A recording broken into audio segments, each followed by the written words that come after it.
वक्त की बड़ी खबर आपको बता रहे हैं। चुनाव आयोग ने विधानसभा चुनाव की तारीखों का ऐलान कर दिया है। झारखंड में 2 चरणों में चुनाव होगा। हालांकि महाराष्ट्र में सिर्फ 1 चरण में ही वोट डाले जाएंगे। झारखंड में 13 और 20 नवंबर को वोट डाले जाएंगे। 2 चरणों में चुनाव, 23 नवंबर को नतीजे आएंगे। महाराष्ट्र में सिर्फ 20 नवंबर के लिए दिन तय किया गया है वोटिंग का और 23 नवंबर को महाराष्ट्र विधानसभा चुनाव के भी नतीजे आएंगे। लगभग 12 करोड़ मतदाता अपनी वोट की ताकत का इस्तेमाल करेंगे। दोनों राज्यों में 9.5 करोड़ मतदाता महाराष्ट्र में और लगभग 2.5 करोड़ मतदाता झारखंड में।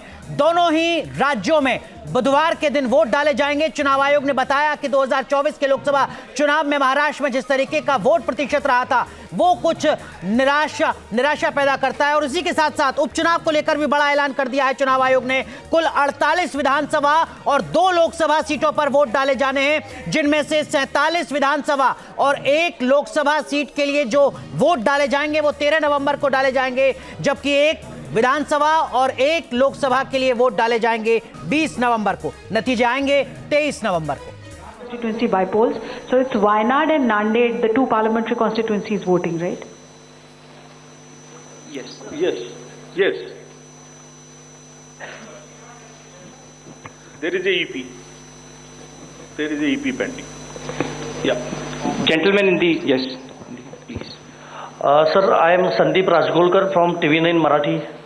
मेरा सवाल ये है, जो सरकार में जो पॉलिटिकल पार्टीज है उनको अब मिले, अपोजिशन को भी मिले। उन्होंने मांग की थी, जो पार्टी अभी सरकार में है उन्होंने मांग की थी कि एक फेज में ही वोटिंग हो और अपोजिशन ने तब टीका पर की थी उन पर कि 2 या 3 फेज में होना चाहिए। तो उनकी मांग थी इसलिए किया क्योंकि छोटा हो के भी झारखंड में वहाँ पे 2 फेज है और महाराष्ट्र में 1 ही फेज है। We have gentlemen in the first row, please. Good evening sir. सामने सर। मोहित दुबे न्यूज़ नेशन से हूं सर। मेरा सवाल ये है कि ईवीएम को लेके पहले भी आपने बयान दिया है, लेकिन एक बार फिर से ईवीएम को लेके शिकायतें विपक्षी दलों ने हरियाणा को लेके की है, बैटरी को लेके शिकायत की गई है। तो आप हमेशा ये कहते रहे कि निष्पक्षता के साथ हम चुनाव करवाते रहें, तो ऐसे लोगों को आप क्या जवाब देंगे? ऐसे लोगों को आप क्या कहेंगे जो ईवीएम को लेके आपसे शिकायत करते हैं और इस बार बैटरी को लेके शिकायत की गई है? तो पहले इतने प्रश्न जवाब दे देता हूँ। पहला प्रश्न था डीजी महाराष्ट्र के बारे में। So DG's appointment in any state is governed by the procedure where the name of the senior most officers are sent to the UPSC. UPSC selects the person, and there is a Honorable Supreme Court decision on this in Prakash Singh's case. The entire issue of this will be handled as per the legal pronouncements governing the subject. This name has been cleared by UPSC. But however, exactly what has been dictated, what has been ordered in this Honorable Supreme Court's order, this case will be handled according to that. Somebody asked about 2 phases in Jharkhand and 1 phase in Maharashtra. Do you remember how many phases were in Jharkhand last time? 5. And now you are asking about 2 also. There are factors in Jharkhand which are about the Naxal areas and others. There are concerns, therefore there are 2. And Maharashtra was 1, this is 1. Exit polls.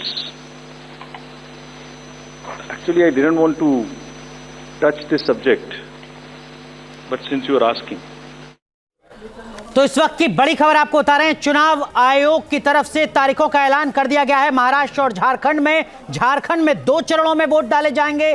23 नवंबर को दोनों ही राज्यों के नतीजे आएंगे। महाराष्ट्र में 1 चरण में vote डाला जाएगा 20 नवंबर को। कुल 369 विधानसभा सीटें, 12 करोड़ मतदाता, 2 बड़े राज्य। हमारे 2 सहयोगी हमारे साथ जुड़ चुके हैं। विकास चंद्रा हमारे सहयोगी दिल्ली से हमारे साथ जुड़ रहे हैं और महाराष्ट्र से, मुंबई से हमारे सहयोगी विलास अठावले जुड़ रहे हैं। आप दोनों का बहुत बहुत स्वागत। विकास चंद्रा, सबसे पहले आपसे समझना चाहूंगा, इन दोनों ही राज्यों में बीजेपी के लिए चुनौती कहीं ज्यादा है। किस तरीके की रणनीति पर बीजेपी काम कर रही है झारखंड और महाराष्ट्र में? विकास जी।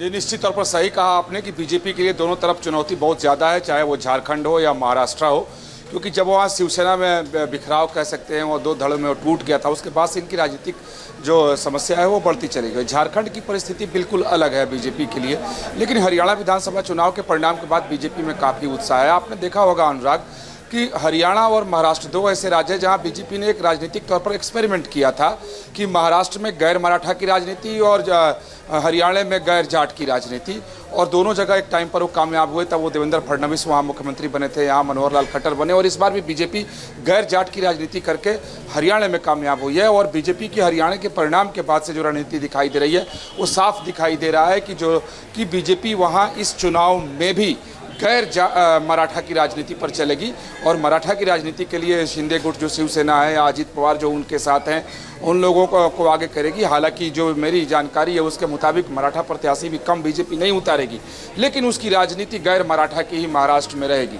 और झारखंड में बीजेपी का कहना है, जो बीजेपी की रणनीति से दिखाई दे रही है कि हेमंत सोरेन की सरकार के खिलाफ वहाँ बहुत ज़्यादा एंटी इनकम्बेंसी है और उसका भरपूर फायदा बीजेपी उठाने की कोशिश में लगी हुई है।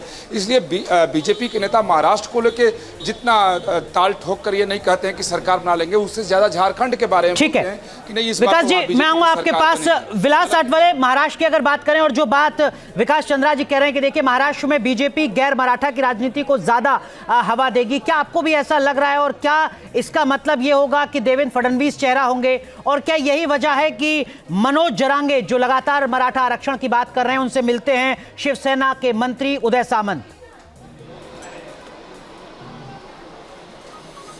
देखिए अनुराग, ये महाराष्ट्र के इतिहास में ये चुनाव जो है वो है बहुत अहम होगा। ये चुनाव में अगर उद्धव ठाकरे जीतते हैं तो ठाकरे की शिवसेना रहेगी। ये चुनाव में बीजेपी अगर बाजी मारती है तो देवेंद्र फडणवीस फिर एक बार चेहरा बनेंगे। ये चुनाव में अगर शरद पवार की पार्टी ज़्यादा सीटें लाती है तो शरद पवार की राजनीति जिंदा रहेगी। ये चुनाव में अगर अजित दादा पवार अपनी ताकत दिखाते हैं तो अजित पवार की राजनीति चलते रहेगी। तो ये चुनाव में चार चेहरे, देवेंद्र फडणवीस, अजित पवार, शरद पवार और उद्धव ठाकरे, इनको अगर अपना जो पॉलिटिकल करियर कायम रखना है तो इन चारों लोगों को पूरी ताकत के साथ लड़ना पड़ेगा। अब बात यह है कि किन मुद्दे के ऊपर ये चुनाव होंगे। ये चुनाव होंगे, देखिए, मराठा आरक्षण को लेकर लोकसभा में जिस प्रकार के 31 सीटें जो है वो महाविकास आघाड़ी को मिली थी, इसका मतलब यह है कि महायुति लोकसभा में हार गई थी। लेकिन इस बार सरकार का काम देखे, लाडली बहन योजना, कल का जो निर्णय हुआ है टोल माफी का, ये रोड से हम जाते हैं वहाँ एक टोल नाका लगता है, तो ये टोल नाके के ऊपर छोटे छोटे जो व्हीकल है यानी कार जो है उनका टोल माफ करने का निर्णय एकनाथ शिंदे, फडणवीस सरकार और अजित पवार की सरकार ने लिया है। तो ये कहीं ना कहीं चुनावी मुद्दा बन सकता है। दूसरा अहम मुद्दा, देखिए, छोटी छोटी जाति जो होते हैं, छोटी छोटी जातियों को आर्थिक उन्नति करने के लिए ये सरकार ने अलग टाइप के महामंडल जो है यानी जो तरुण होता है, जो युवा होता है, उनको कर्जा देने के लिए निर्णय लिया है। तो यहाँ आर या पार की लड़ाई है, चाहे महाविकास आघाड़ी हो या महायुति हो। ठीक है विलास, मैं आऊंगा आपके पास, लेकिन विकास चंद्रा, हर किसी के जहन में ये सवाल होगा कि इन दोनों ही राज्यों में बीजेपी की तरफ से या एनडीए की तरफ से क्या कोई चेहरा होगा?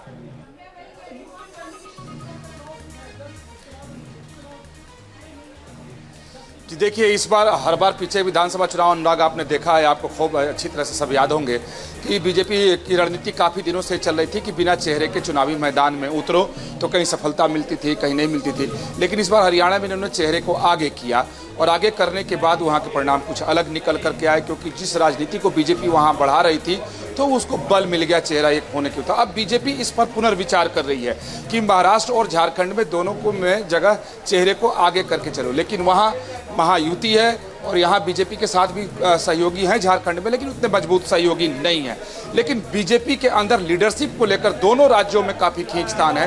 तो अब तक जो जानकारी मुझे मिल पाई है उसके मुताबिक यहाँ बीजेपी जो बार बार कहती है कि वो कलेक्टिव लीडरशिप में ही मैदान में उतरेगी, तो अभी तक यानी आज तक की अगर रणनीति की बात की जाए तो बीजेपी बिना चेहरे के महाराष्ट्र में और झारखंड में जाएगी। ठीक है विकास जी, महाराष्ट्र में देवेंद्र फडणवीस के चेहरे को वो आगे करेगी। हालांकि मंच से इस बात लेकिन विलास, महाराष्ट्र में जो इंडिया गठबंधन है क्या उसकी तरफ से कोई चेहरा होगा? इस तरीके की खबरें आ रही थी कि शिवसेना चाहती है उद्धव ठाकरे गुट की उनके नाम का पहले ही ऐलान कर दिया जाए, बिहार का फॉर्मूला अपनाया जाए महाराष्ट्र में।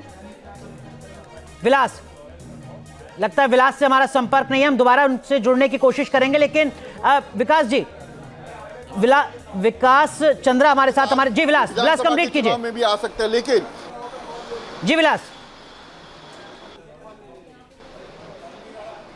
जी बिल्कुल अनुराग, दो चीजें देखिए, उद्धव ठाकरे के बल के ऊपर महाविकास आघाड़ी 31 सीट लाई है, ये कांग्रेस भी जानती है और शरद पवार भी थे। लेकिन इस वक्त लोकसभा में कांग्रेस को ज्यादा सीटें मिली, इसलिए कांग्रेस का ही मुख्यमंत्री होना चाहिए, और जो उद्धव ठाकरे मांग कर रहे हैं वो चेहरा जो है चुनाव के बाद होना चाहिए। ये बातें जो है वो उद्धव ठाकरे के सामने महाविकास आघाड़ी के नेताओं ने रखी है, शरद पवार ने भी उनके सामने ही खुलेआम कहा है। लेकिन षणमुखानंद के एक रैली में उद्धव ठाकरे ने कहा था कि आप कोई भी चेहरा दे दो, मैं उसे सपोर्ट करूंगा। इसका यह मतलब है कि उद्धव ठाकरे यानी उद्धव ठाकरे की शिवसेना चाहती है उद्धव ठाकरे ही मुख्यमंत्री बने, और जिस प्रकार से पार्टी तोड़ी गई है, जिस प्रकार से अपमान हुआ है, उस अपमान का बदला जो है वो इस चुनाव में उद्धव ठाकरे की सेना लेना चाहती है। महाविकास आघाड़ी के सारे नेता अब कह रहे हैं कि चुनाव के बाद ही, उद्धव ठाकरे ने मान लिया है कि कल जो महाविकास आघाड़ी की पत्रकार परिषद हुई, प्रेस कॉन्फ्रेंस हुई, उसमें भी मान लिया उद्धव ठाकरे ने कि बाद में ही हम लोग इसको हल कर पाएंगे, पहला हमारा टारगेट होगा महायुति को हराना। ठीक है, लेकिन विकास चंद्रा, आपको लगता है कि खासकर महाराष्ट्र में बीजेपी की संभावनाएं भी हैं, क्योंकि बीजेपी इकलौती पार्टी है जो महाराष्ट्र में हर इलाके में अपनी दस्तक देती नजर आती है, लेकिन फिर भी 2024 के लोकसभा चुनाव में हमने देखा कि 19 की 23 सीटों के मुकाबले 9 सीटों पर सिमट गई बीजेपी महाराष्ट्र में।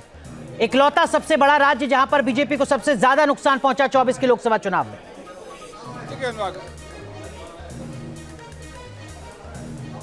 जी, चलो 24 के लोकसभा चुनाव में उनको काफी झटका लगा था, और 2 महीने पहले तक बीजेपी के नेता ही ये स्वीकार कर रहे थे कि वो महाराष्ट्र में इस बार भारी नुकसान उठाने जा रहे हैं। लेकिन पिछले 15 दिनों से बीजेपी के नेताओं के कहें कि आत्मबल काफी मजबूत दिखाई दे रहे हैं, और उनके दावे भी बदल गए हैं। उनका कहना है कि नहीं, अब जो हमारी महायुति है उसकी सरकार बनेगी और बीजेपी वहाँ सबसे ज्यादा सीट लेकर आएगी, और वो चुनावी मैदान में अपनी रणनीति के हिसाब से बीजेपी अपने नेताओं को पहले से ही मैदान में उतारना शुरू भी कर दी है, क्योंकि बीजेपी का ये मानना है कि जो राजनीतिक परिस्थिति वहाँ पर है, जो महाविकास आघाड़ी है, उसमें चेहरे को लेकर के जिस तरह लड़ाई हो रही है, हर आदमी एक दूसरे से आगे निकलने की कोशिश कर रहा है, वैसे में बीजेपी को विलास जो बीजेपी है या एनडीए है, उसके लिए क्या चीजें वाकई सामान्य हो पाएंगे? अजीत पवार की नाराजगी, उनके नेताओं की नाराजगी, क्या अजीत पवार गठबंधन का हिस्सा बने रहेंगे? और यही सवाल इंडिया गठबंधन को लेकर भी है, क्या सीट शेयरिंग को लेकर सब कुछ सुलझ गया है इंडिया गठबंधन में? नहीं, देखिए दो चीजें हैं कि जिस प्रकार के सरकार के खिलाफ यानी मराठा आरक्षण हो या ओबीसी आरक्षण हो, तो इसमें मजेदार बात यह है कि ओबीसी और मराठा आरक्षण ये जो चुनावी मुद्दे जो है वो विधानसभा के सामने है। लोकसभा में ये नहीं था, लोकसभा में खाली मराठा आरक्षण का मुद्दा था, लेकिन मराठा आरक्षण देने की बात एकनाथ शिंदे और देवेंद्र फडणवीस और अजित पवार ने की, तब जाके ओबीसी जो है वो इकट्ठा हुआ। और इस वक्त यानी आज की तारीख से लेकर 20 तारीख तक यानी जो वोटिंग होने वाला है, तब तक ओबीसी जो वोट है वो कहीं ना कहीं महायुति के साथ में दिखाई दे रहा है, वो कहीं ना कहीं डाइवर्ट ना हो जाए, इस बात का डर जो है वो बीजेपी को है। तो अभी जो कल अगर संविधान के बारे में 14 अक्टूबर धर्म परिवर्तन दिन था, मैं एक छोटी सी बात बोल देता हूँ, तो जो ऐड आए थे पेपर में, उसमें संविधान बचाने का काम जो है वो बीजेपी कर रही है। इस प्रकार के पूरे पेज भर जो ऐड आए थे, तो छोटे छोटे वोट जो है, छोटे ठीक है, सबको साधने की कोशिश बीजेपी कर रही है महाराष्ट्र में। विलास, माफ कीजिए, आपको रोक रहा हूं। रांची से, झारखंड से हमारे सहयोगी सूरज हमारे साथ जुड़ चुके हैं। सूरज, झारखंड में कौन से चुनावी मुद्दे हैं? हेमंत सोरेन पर करप्शन के आरोप, या खुद को उनका विक्टिम कार्ड जो वो चलाने की कोशिश लगातार कर रहे हैं, या एंटी इनकम्बेंसी भी कहीं मुद्दा है? किन मुद्दों पर झारखंड में चुनाव लड़ा जा रहा है?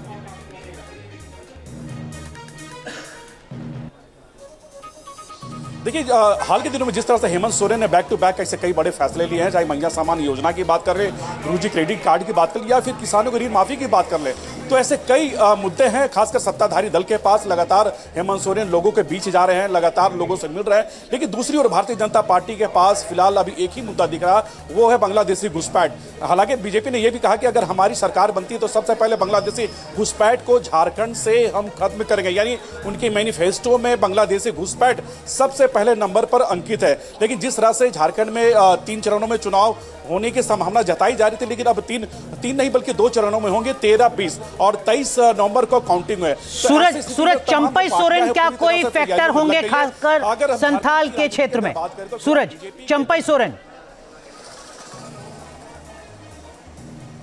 देखिए बिल्कुल जो आदिवासी कार्ड है वो चंपई सोरेन के कंधे भारतीय जनता पार्टी खेलने की कोशिश में है, क्योंकि कोल्हान के से 14 सीट है और 14 सीट में चंपई सोरेन की अच्छी पकड़ है। लेकिन अब चंपई सोरेन भारतीय जनता पार्टी में शामिल हो गए तो कहीं कहीं चंपई सोरेन एक बड़ा फेस है, खासकर भारतीय जनता पार्टी के लिए। फिलहाल चंपई सोरेन, बाबूलाल मरांडी नेता प्रतिपक्ष, अमर कुमार मौर्य साहब, ऐसे कई नेता भी फिलहाल दिल्ली में चुनावी मंथन कर रहे हैं। हेमंत बिस्व शर्मा है, इसके अलावा शिवराज सिंह चौहान है, तो दिल्ली में उनकी बैठक का दौर जारी है। कहा यह कि देर शाम वो अमित शाह से और जेपी नड्डा से मुलाकात करेंगे और भाजपा पहली लिस्ट आज जारी कर सकती है। ठीक है, तो यानी एक तरफ घोषणा हो गई तो झारखंड और महाराष्ट्र के साथ साथ 48 विधानसभा सीटों पर उपचुनाव होना है, जिसमें से 47 सीटों पर 13 नवंबर को होगा। उत्तर प्रदेश की 10 विधानसभा सीटें भी हैं। नजर उपचुनाव पर भी रहेगी, खासकर यूपी में बड़ा दिलचस्प है।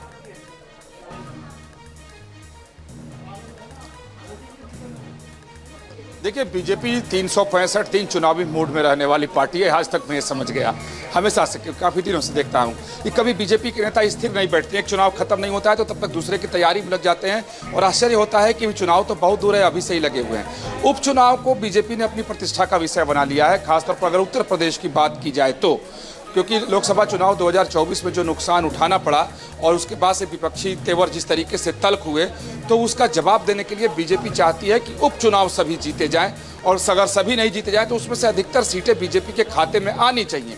यही वजह है जो काफ़ी दिनों से बीजेपी जहां भी इस चुनाव आयोग ने बताया 48-49 में होने वाले थे, उम्मीद जताई जाती है कि सब पर एक साथ होते, तो सब जगह बीजेपी ने अपनी पूरी ताकत लगा रखी है। और आपको एक चीज़ बताऊँ कि मिल्कीपुर विधानसभा जो फैजाबाद लोकसभा क्षेत्र में आता है, उसको जीतने के लिए बीजेपी ने पूरी अपनी ताकत लगाई और बीजेपी का दावा है कि वो मिल्कीपुर जरूर जीतेंगे।